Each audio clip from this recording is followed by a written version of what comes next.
Testify, sister. When the devil says no, Jesus says yes. Testimony number 3.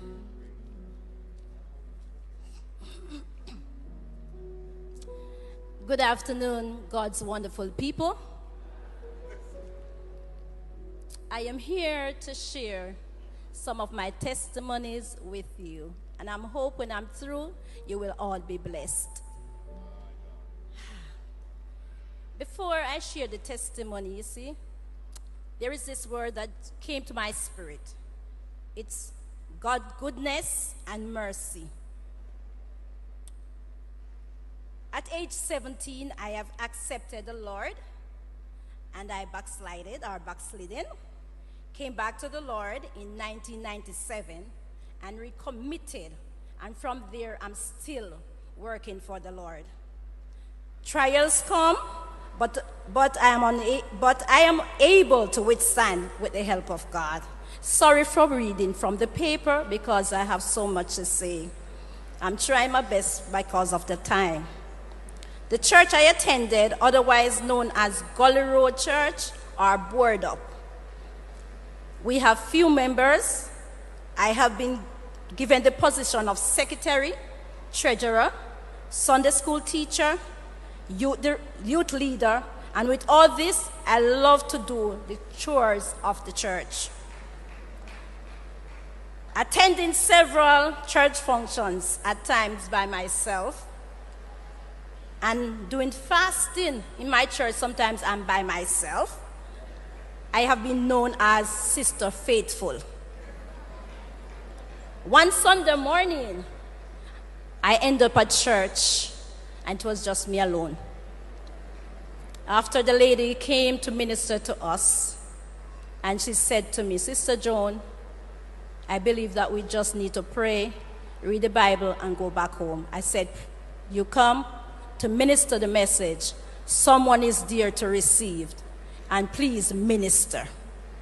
A few days after, she called me and said, Sister Joan, someone has received the message, and they thought that the church was full. It was just 2 of us. This is a part of my testimony. In 2001, I was diagnosed with cervical cancer.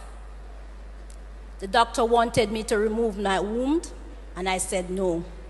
He called me, and I talked with him. He said, you see a casket? I said, I know Jesus.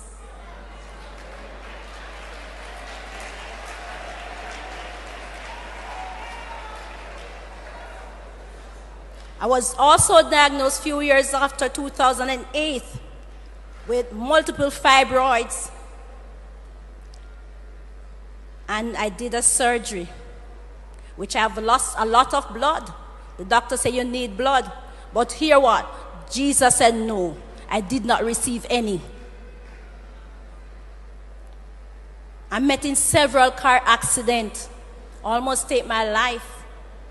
2, 1 is that the car I was in, the tire blew out.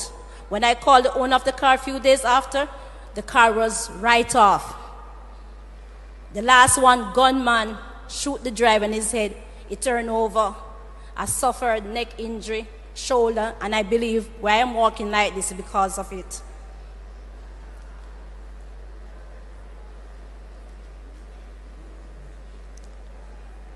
In last year, 2022, I started to feel pain. Last year, March. Went to several doctors. They don't understand why I'm feeling pain.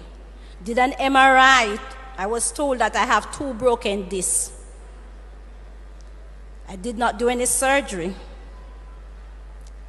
And because of that, moving up and down was uncomfortable. When I stepped off, it's like when you have electricity shocking you. I was held by others to move around. I could not walk properly, and so therefore I had to use a crutch.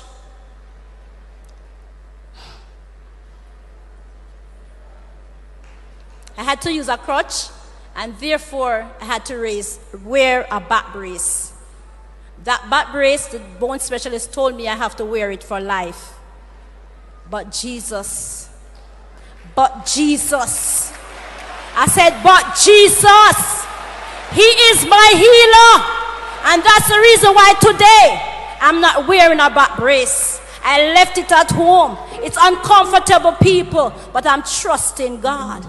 Even though I'm feeling pain when I move, but I'm trusting my God. Looking at me now, you're looking on somebody different. I weigh about 170 something pounds. The last time I weighed 120 something pounds because I've lost a lot of weight. I lose blood. Doctors don't know how I'm losing blood. And in January of this year, 2023, which I said this year, when I did my blood count at the hospital in Kingston, KPH, my blood count was 2.2. People look at 2.2. I'm still here. Because if it's not God, I would not be here. 2.2, you're looking at somebody who died.